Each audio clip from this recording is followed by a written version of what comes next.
static back, but I'm going to do this in a hook lying position, which you are also welcome to do. We're going to start off like this to begin with, okay? So I've got my head on a pillow, and you might need 2 pillows, 3 pillows, but what we're looking for is for the whole of your rib cage to be grounded on the floor. If you didn't have the pillow under your head, you might notice that your middle and lower back really arch up off the floor, okay? And if that happens, have a look at the rib cage release routine that's in the online studio. But what we want is the kind of bottom of the back of the ribs to be on the floor without using our belly to put us there. So as soon as I say that, lots of people will just like grip their abdominals and shove it all down. I don't want you doing that. I want your abdominals relaxed, your belly is just chilling. Use support under your head to help change the position of your rib cage. You're going to have your toes, ankles, knees and hips in alignment. So when you look down at your knees, there's about like a big orange distance in between the knees, and you want the same for your ankles and your toes. So make sure that the toes aren't wider than the ankles, which is quite a common thing, okay? Toes, ankles, knees and hips, all in alignment. The bottom of the ribs have to be flat on the floor. Put as much support under your head as you need, and before you do the next thing that we're about to do, you might want to spend just like 5 minutes staying here and allowing that rib cage to learn to relax down to the ground without the belly shoving it there, okay? So what we're going to do is, our palms are going to face up to begin with.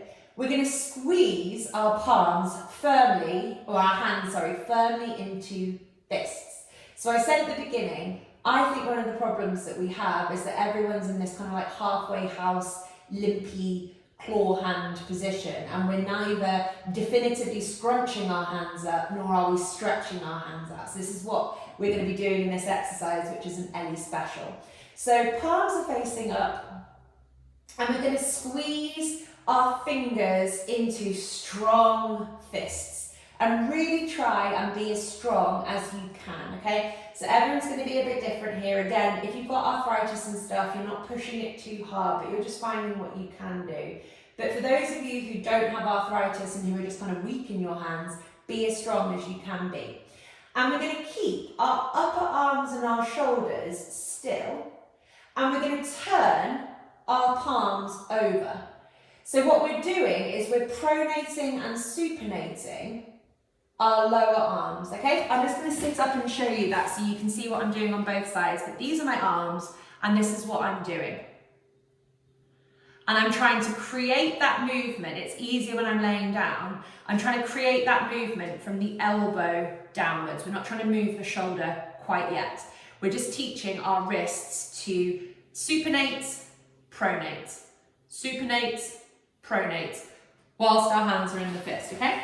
So I'm going to set a timer for a minute here, and we're going to do exactly the same thing with spread palms, extended fingers afterwards, okay? Off we go.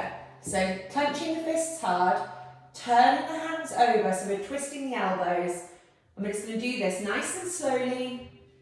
Belly is relaxed, your arms are trying to be as long as they can, and you're not gritting your teeth or clenching your jaw. You're not allowing the knees to fall in or fall out. We're keeping the fingers and hands super, super strong, and we're just twisting them through this pronation and supination, trying to keep, for now, the upper arms and the shoulders still, okay? So we're just isolating that lower arm region. Can't see my thing, got 15 seconds left here. And then when our minute is up doing this, we're going to do the same thing, but with the hands as extended as we can. So they're like super flexed at the moment, really powerful in the fists, and then we're going to do extension as well. Okay, so now spread your fingers really, really, really wide, and now we're turning the hands down, turning them back up. I'm finding this easier. I only made this up yesterday, so you'll have to let me know how you find this one. So I'm trying to just keep my upper arms and my shoulders still. Remember, the rib cage is grounded on the floor. There's no lifting through the rib cage. If you have got lots of rib cage lifting going on, or you're finding it impossible to relax your kind of mid-body, do the rib cage release routine first, because it might just help you get more out of the hand and arm function. This feels actually really nice. I'm finding it like a little bit wobbly almost on my left hand when I go downwards, which is good. I always like finding things that I wobble in. We've got about 10 seconds left here, and then we're going to do something very similar, but I'll just explain it. But I'm just isolating that lower arm for the moment. Okay, cool. So now what we're going to do is go back to the fist, and this time we're going to do the same thing, but we're going to try and turn the whole arm, okay? So rather than it just being that elbow downwards where we're doing pronation and supination of the lower arm, we're going to be doing internal rotation, external rotation of the upper arm, okay? So we're still keeping the hands to start with in the fists, but this time we're driving the movement from the shoulder in the upper arm, and then the hands are kind of following almost, okay?